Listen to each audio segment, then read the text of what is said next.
comme promis, je vais parler rapidement de liberté fondamentale. Donc, dans un état de droit, dans une démocratie, chaque individu est doté de certaines libertés fondamentales ou droits fondamentaux qui sont encadrés et garantis, d'accord, par des textes juridiques.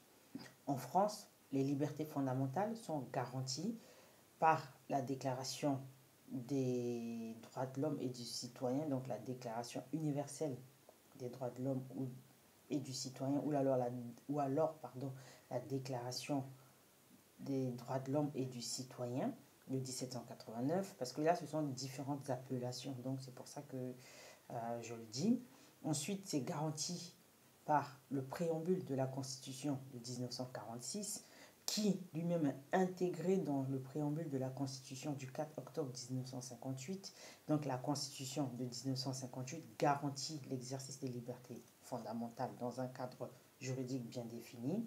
Et on a aussi le bloc de constitutionnalité, donc qui est composé des traités ratifiés, d'accord, des principes généraux du droit, des principes particulièrement nécessaires à notre époque, etc. D'accord? Donc, tous ces textes offrent une garantie juridique à l'exercice des libertés fondamentales dans un état de droit.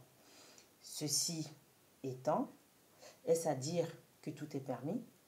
Toutes les libertés doivent s'exprimer sans limite? Non, il faut poser un bémol. Donc, c'est ce que j'ai annoncé sur la page, d'accord? Donc, on distingue différentes catégories de libertés fondamentales ou de droits fondamentaux, mais on va revenir dessus un peu plus tard. Donc, là, par exemple, je vais parler de la Déclaration des droits de l'homme et du citoyen de 1789, donc qui apporte cette garantie d'exercice des libertés fondamentales. On peut notamment citer l'article 1er de cette déclaration, selon lequel, je cite, tous les êtres humains, moi je dirais, naissent libres et égaux en droit. Donc, tous les hommes, soit hommes avec petit h ou hommes avec grand h, c'est selon le point de vue ou selon l'esprit de la rédaction de ce texte à l'époque 1789. Donc, l'article stipule clairement que les hommes naissent libres et égaux en droit. D'accord? Ça, c'est ce qui est dit dans l'article 1er. Ça, c'est le premier article de la Déclaration des droits de l'homme et du citoyen. On a par exemple l'article 4 qui nous parle de la liberté, donc qui consiste à pouvoir faire tout ce qui ne nuit pas à autrui. Donc déjà, on voit qu'il y a un bémol qui est posé par rapport à l'exercice de la liberté. Une liberté, elle s'exerce, mais pourvu qu'elle ne nuise pas à autrui. On reviendra dessus un peu plus tard.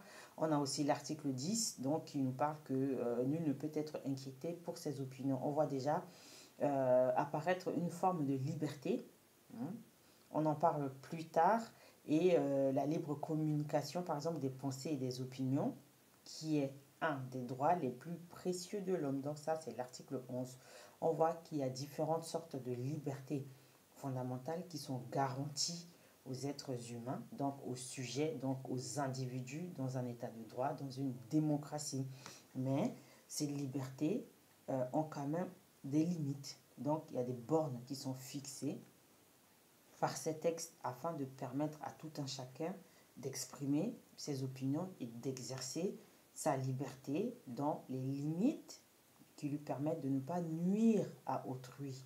Et c'est là que le bas blesse, d'accord? Donc pour aujourd'hui, on va s'arrêter là et je vous donne rendez-vous très vite pour parler du préambule de la Constitution de 46, d'accord? Qui est intégré au préambule de la Constitution de 58. À bientôt.